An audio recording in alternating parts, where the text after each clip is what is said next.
बुंदेलखंड के दूर दराज पहाड़ियों के बीच बसा था एक प्राचीन गांव भैरवपुर।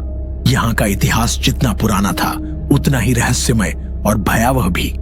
गांव के बुजुर्ग कहते थे, इस जमीन के नीचे सिर्फ मिट्टी नहीं, सदियों पुराना खून भी बहता है। भैरवपुर के पास एक सूखा कुआं था जिसे लोग कीचकंडी का कुआं कहते थे। कोई भी उस ओर रात को नहीं जाता था। कहते थे वहां एक औरत की आत्मा रहती है, एक लंबी बिखरी चोटी वाली भूतनी जिसकी जान उसी चोटी में बसी है।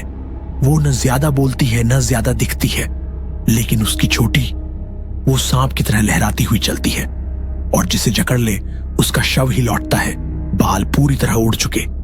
एक रात गांव का युवक वीरेंद्र अपने दोस्तों के साथ शराब पीकर लौट रहा था। अंधेरे में उसका रास्ता उसी कुएं से होकर गुजरा। दोस्तों ने मना किया, लेकिन वीरेंद्र ने मजाक उड़ाया, क्या कीचकंडी बाल नोचने आएगी?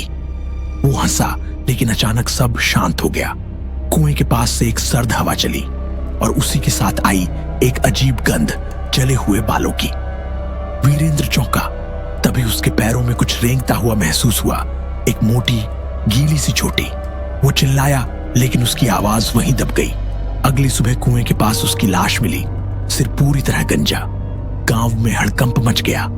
पंडित रघुनाथ, गांव के सबसे बूढ़े इंसान, ने कहा, कीचकंडी लौट आई है। वो चोटी अब और प्यासे हो चुकी है। रवि, वीरेंद्र का छोटा भाई, इस रहस्य की तह तक जाना चाहता था। उसने गांव की पुरानी पोथियों में खोजना शुरू किया। उसे एक फटी पुरानी किताब मिली जिसमें लिखा था, कीचकंडी असल में एक रानियों की दासी थी जिसे राजा ने जादूगरनी कहकर जिंदा जला दिया था। लेकिन मरने से पहले उसने शपथ ली कि वो हर उस वंशज से बदला लेगी जो भैरव वंश से जुड़ा होगा। उसकी आत्मा को चोटी में बंद कर दिया गया, लेकिन अब वो फिर से आजाद है। रवि का खून जम गया। वीरेंद्र और वो दोनों ही भैरव वंश के वंशज थे। रात को रवि को अजीब सपने आने लगे। एक औरत जिसकी आंखें काली थीं और बाल जमीन पर घिसटते हुए चल रहे थे, उसे बुला रही थी। हर सपने के साथ वो और पास आती गई। रवि ने तय किया कि वो कुएं पर जाकर सच्चाई जानेगा। वो एक पुराना तांत्रिक बाबा कालीशंकर को लेकर गया। बाबा ने कहा, वो औरत इंसान नहीं रही, अब वो सिर्फ बाल है, जिंदा बाल। बाबा ने एक मंत्र जाप कर कुएं के पास एक रेखा खींची। तभी एक चीख गूंजी और कुएं से निकली वही चोटी, अब और भी लंबी और मोटी। उसने बाबा को लपेट लिया, लेकिन उन्होंने अंतिम मंत्र बोल दिया, जिससे चोटी जलने लगी। रवि को बचा लिया गया, लेकिन बाबा की लाश राख बन चुकी थी।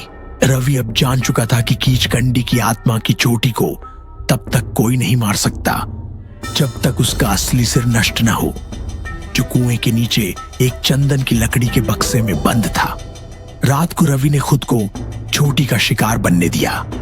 जैसे ही चोटी उसके गले तक पहुंची, उसने हाथ में छुपा त्रिशूल निकाला और चोटी को पकड़ा। चोटी ने उसे आसमान तक उछाल दिया, लेकिन उसी क्षण रवि ने बक्सा खोल दिया। बक्से में एक सड़ा गला सिर पड़ा था, लेकिन उसकी आंखें अब भी खुली थीं। रवि ने बिना हिचक उस सिर को आग में झोंक दिया। एक काली चीख जैसे सैकड़ों आत्माएं एक साथ चिल्लाईं। गांव का आसमान लाल हो गया। कुआं धधकने लगा जैसे आग के अंदर कोई तड़प रहा हो। अगली सुबह कुआं पूरी तरह भर चुका था। वहां अब सिर्फ मिट्टी थी। भैरवपुर में अब शांति थी। पर हर अमावस की रात गांव की औरतों के बाल एकदम सीधे खड़े हो जाते हैं, जैसे कोई अदृश्य चोटी उन्हें छू गई हो।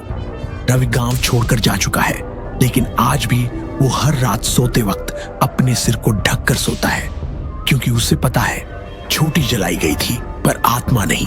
कीचकंडी मरी नहीं है, वो बस इंतजार कर रही है अगली चोटी के लिए।